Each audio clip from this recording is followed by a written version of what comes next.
वाजल्यापासून साधारण या लोकल रखडलेल्या आहेत आणि आता 2:45 वाजत आलेले आहेत। वांद्रेकडे जाणारी लोकल हार्बर मार्गावर आता ही खोळंबलेली आहे, त्यामुळे संध्याकाळी देखील या सगळ्याचा काय परिणाम नेमका या लाईनच्या वाहतुकीवर होतो हे बघणं महत्त्वाचं आहे।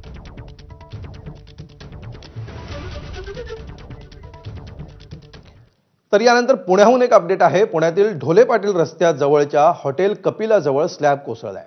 एक व्यक्ती यामध्ये गंभीर जखमी झाली आहे। हॉटेलच्या नूतनीकरणाचं काम सुरू होतं आणि त्यावेळी ही दुर्घटना घडली आहे।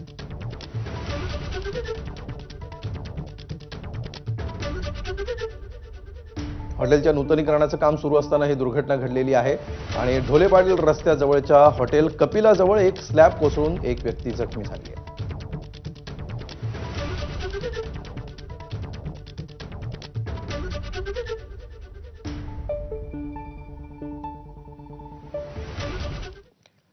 तर पुढची बातमी ही पुण्यातूनच। पुण्यातल्या मध्यवर्ती भागामध्ये असलेल्या रेस्टॉरंटमध्ये दरोडा पडलाय। हातात